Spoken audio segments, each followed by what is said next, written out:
Today, I'm going to be using words like feminism and gender representation and female empowerment.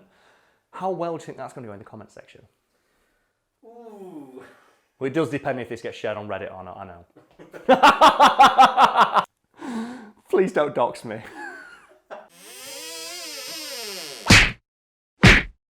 So Wonder Woman has been inspiring a generation of young girls for almost a century now, teaching them to aspire to greatness, backhand arseholes through brick walls, and take no shit.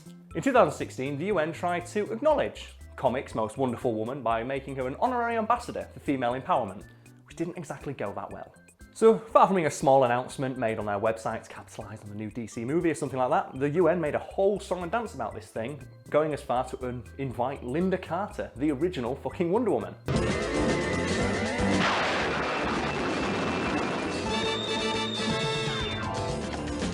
As well as Gal Gadot, who's set to portray Wonder Woman in that new movie I just mentioned.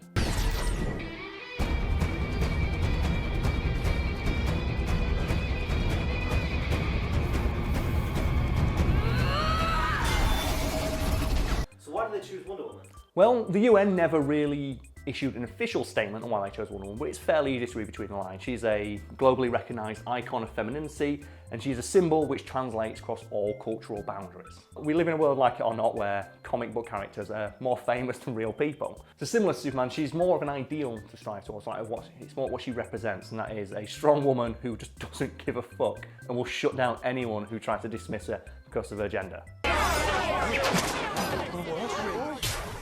The lasso compels you. Now tell us your truth. I cross-dress in a Wonder Woman outfit. It makes me feel powerful. My outfit makes me feel powerful too. For example, there is a comic strip of Wonder Woman breaking Superman's arm, and there aren't really many ways to interpret the original female superhero breaking the arm of the ultimate male power fantasy and making him cry like a bitch while Batman nods in silent approval in the distance. I don't think I've seen this comic strip. It's from the Injustice comic strip, which I actually recommend. It's quite good, on the Injustice game. There's a new one of those coming out soon. And basically, Superman becomes a dickhead and everyone fights him, and Wonder Woman just kicks his fucking ass. It's amazing.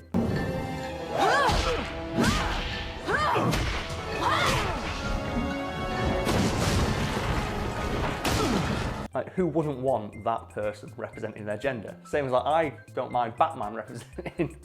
If they said Batman was a ambassador for men, I'm like, yeah, that sounds about right. A lot of these things you're saying, she represents not giving a shit about your gender. Did it come up a lot? It was a fairly radical concept to have a female on the cover of anything, because I think up until quite recently they didn't think women read comic books. It's always been a strange thing. You must see it a lot with, you see it a lot with pretty much every kind of media. Video games, comic books. A great example is Metal Gear Solid. Raiden from Metal Gear Solid 2. And by the way, Snake, we're changing your code name for all following communication. You are now designated Raiden. The reason that Raiden's in it, and a lot of people, I don't want to play as that guy, he was made for women. Really? They wanted more women to play the game, because they didn't want to play as an old, gruff man. Even though, like, Solid Snake and Naked Snake, they do represent, what is it, the ideal of masculinity. Women didn't want to play as that. They don't find that attractive. Well, the majority of them do anyway. Some women do. Is that true? They actually put Raiden for women? Raiden was put in for women, yes. Huh? I wish I had that. Anyway, back to Wonder Woman. Yes. You said it didn't go well. Yes, when the news of her appointment was made public, there was a small, but nonetheless vocal minority of people in the UN who felt that her appointment as an ambassador for female empowerment was kind of a slap in the face for actual, real women around the world doing work for gender equality. That's a really fair point. It is. It's a very, very fair point. But then, immediately after that, something bubbled to the surface that kind of showed that there was another reason that they didn't like it, that she was too sexy. Wait, they complained she was too sexy? Yes, in a petition launched by the people who protested the change, they mentioned that they didn't feel that a white woman of impossible proportions wearing an American star motif outfit was representative of all women. What's wrong with the way I dress? You want to take that? Here's the bit that makes it kind of weird. The fact that she was too attractive or too sexy or too sexualized was listed before the fact she's not real. So they had more of a problem with her appearance than her fictionality? Yeah, so her not being real and being able to fly. That doesn't make her unrealistic and a difficult role model to project yourself onto. The fact she's too attractive, even though there were two women who portrayed her physically and worn the outfit they've had a problem with, on stage talking to a crowd of people who evidently don't give a fuck that she's white because they were ethnically diverse.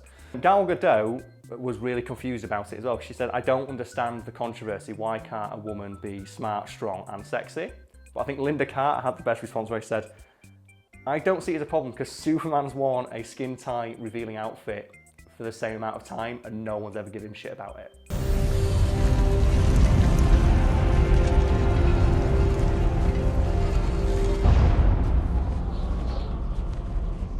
Superman's dick bulge is a constant argument when they try and make Superman movies. When they were making Superman Returns with Brandon Routh, this is a true story, there was an argument between the director and the costume designer about whether they should give Superman a supersized dong. Because the director felt that as the Superman, as the perfect representation of what a man can be, Superman should of course have a supersized penis. However, the costume designer felt that even if he did, Superman, the man that he is, would be modest enough to cover it. So they actually designed several Superman suits of Brandon Routh with various size cod pieces to judge which one looked big, but not too big.